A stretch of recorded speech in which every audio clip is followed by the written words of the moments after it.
McMahon is a complex man with quirks and secrets you might not know about. So in this video, WrestleMania looks at the untold truth of Vince McMahon and his biggest secrets. Number 1. He grew up in a trailer park. Although Vince McMahon's dad was the famous wrestling promoter Vincent James McMahon, the future WWE leader lived with his brother and mother in a trailer park in Havelock, North Carolina after Vince Sr. remarried. In a 2001 interview with Playboy magazine, McMahon described his early years. A New Moon trailer, 8 feet wide. Trailer park isn't poverty, you don't have much privacy, but there are nice things about it. Everything is compact, and it beats some other places. Prior to that, I lived in Manly, North Carolina, in a house with no indoor plumbing. That could get a little disconcerting in the wintertime, and the summertime wasn't much better, sitting on the privy with the heat and humidity and stench. Oh man, the flies. So when we moved to the trailer park, it wasn't so bad. Eventually, Vince's dad would take him in for the summer, exposing him to a much different lifestyle and showing him the promise in promoting. Number 2. He regrets he wasn't able to end his stepfather. Vince McMahon's mum Vicky lived with Leo Lupton, an electrician who McMahon claims had a violent streak. According to McMahon, Lupton began beating him when McMahon was only 6 years old, sometimes using tools such as a pipe wrench. He would recall trying to defend his mother from Lupton's physical abuse. I was the only one of the kids who would speak up, and that's what provoked the attacks. You would think that after being on the receiving end of numerous attacks I would wise up, but I couldn't. I refused to. I felt I should say something, even though I knew what the result would be.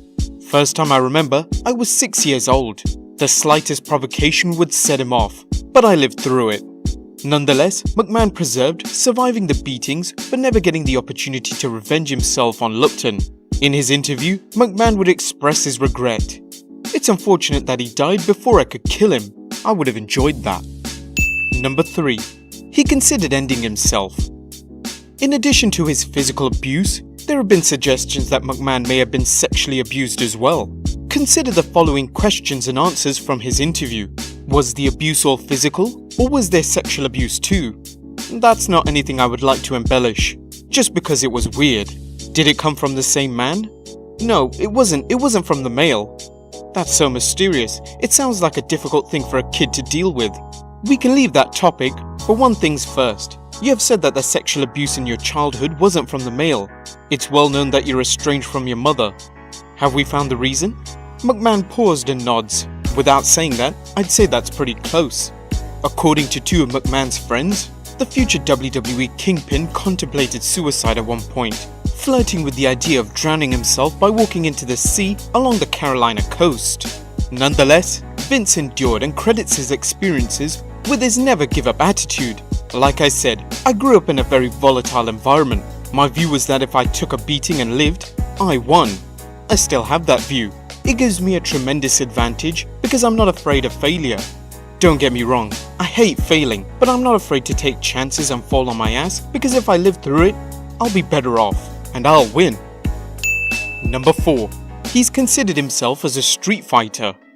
Vinnie Mac recalls being on his own for the most part by the time he was 14, running with a local group of street toughs and getting into fights with Marines from Cherry Point Station, a nearby military base.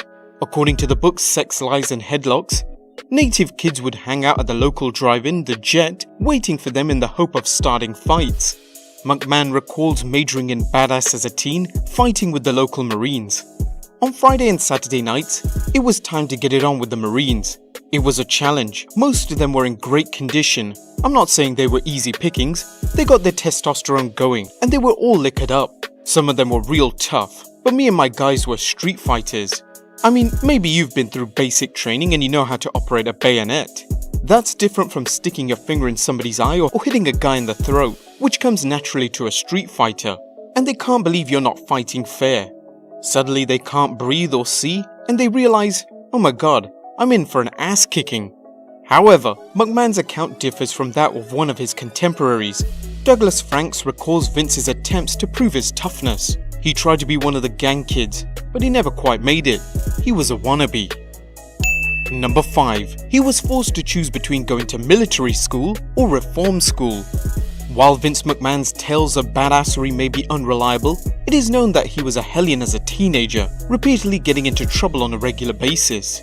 According to McMahon, he stole cars, got into fights, and even ran moonshine on at least one occasion. Eventually though, his dirty deeds caught up, and he was given the choice of attending reform school or military school. With Vince's mother unable to pay for military school, McMahon's father intervened, paying for it, a gesture that paved the way for a relationship between Vince Sr. and Vince Jr. Military school was a tumultuous time, with McMahon claiming he was court-martialed and was the first cadet with that dubious distinction. The offense? Feeding a laxative to the commandant's dog, who proceeded to defecate in his master's apartment, which could have seen McMahon dismissed from the school. Instead, the teenage prankster beat the court-martial, perhaps an omen of his eventual victory against federal government when he was indicted in his infamous steroid trial. McMahon played football in military school, both as an offensive and defensive tackle. Unfortunately, the scrappy Southerner proved to be a poor player, recalling, "But all I really knew how to do was fight. So it was bring it on, but when you've got bare knuckles and you're hitting a guy with a helmet on, it's not good.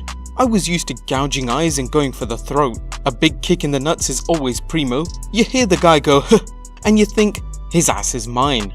But you can't do that on the football field. Football is all about technique, and I was a lousy football player. In one game, I was personally penalized more yardage than our offense gained." Vince would graduate military school, showing his ability to get through anything, a trait he would show many times during his life. Number 6. He filed for bankruptcy. As anyone who's watched our Behind the Titantron episodes on the WBF and the XFL know, Vince McMahon's business ventures have not all been spectacular successes. Early in their business careers, Vince and Linda McMahon found themselves in a financial hole, filing for bankruptcy in 1976. In 2001, Vince explained to Playboy, "It was visions of sugar plums. It was, look how successful I am. I guess I really am somebody. I got involved with people who weren't that bright and let them tell me that I needed tax shelters. There was a construction company, a horse farm, a cement plant, and it all went belly up. I felt bad about the bankruptcy. I wanted to pay what I owed, but there were other people involved, and finally, the banks wrote it off." During her Senate campaign, Linda McMahon elaborated further, noting her and Vince invested in a construction company. "We signed personally on some loans from the bank to float that business for a while, and we didn't understand the industry. It went belly up. We tried for over a year to pay off the loans, and we just couldn't do it anymore, so we had to declare bankruptcy." Number 7. He tried to beat up Harley Race, and it almost cost him his life. 7-time NWA World Heavyweight Champion Harley Race is considered one of the toughest men to ever step through the squared circle, with manager Bobby the Brain Heenan noting Race was one of the few men Andre the Giant would not mess with. That didn't stop Vince McMahon though, after a business proposal didn't go the way he wanted. In 1983, Jim Crockett Promotions was preparing to run Starrcade, its first pay-per-view. McMahon saw this as an opportunity to sandbag one of his biggest competitors by sabotaging the main event. Vince McMahon flew Harley Race in to meet him for dinner 2 days before Starrcade to discuss business. At the time, Race was beginning to grow tired of wrestling, and despite his best efforts, his hectic travel schedule was straining his family life. To make matters worse, he was close to losing his $500,000 investment in his Heart of America wrestling promotion. Over dinner, McMahon offered Race $250,000 if he jumped to the WWF with the NWA Heavyweight Championship, effectively bailing on Starrcade and Jim Crockett Promotions. Race knew what a coup this would be for McMahon if he acquired the services of the NWA World Champion. The NWA Champion also knew that McMahon would need his answer that same night. But despite the financial temptation, Race could not turn his back on the organization that had given him so much, nor could he ignore his personal code of honor that demanded he drop the title to Ric Flair as promised. Race told McMahon no, unaware that by now, McMahon was used to getting what he wanted. After the dinner, an irate McMahon launched himself at Race, only to find himself caught in the crossfire. Race was ready to snap McMahon's neck, but his wife provided the voice of reason that saved McMahon's life. Never one to let a grudge get in the way of making money, McMahon brought Race into the WWF a few years later as the king of wrestling. Number 8. He owns a T-Rex skull. No, this isn't the skull of the dinosaur promoters Vince put out of business during the 80s, but a gift from his son-in-law Triple H, who saw it during one of his stints making films and picked it up for a mere $6,000. Rumor has it, Vince keeps the T-Rex skull in his office, presumably next to Roman Reigns' soul. Number 9. He keeps a large portrait of himself in his mansion. Who needs to run to the mirror and say, "What a handsome SOB," when you can lay back and gaze at the life-size portrait of yourself in your McMansion? Currently, there's not much known about who painted this masterpiece. And number 10. He has his own culinary crew. Vince McMahon is both a fitness freak and a health nut, demanding access to the finest gyms and the most nutritious food so he can maintain his remarkable physique and health. In order to keep his fitness, the WWE chairman has his own culinary crew for wherever he goes, preparing custom-made meals to meet his dietary needs and demands. Well guys, there you have it, the untold truth of Vince McMahon and his biggest secrets. Are you surprised by any of these? Would you like to see more? Let us know in the comments down below, subscribe if you haven't already, and I'll see you next time with some more wrestling content.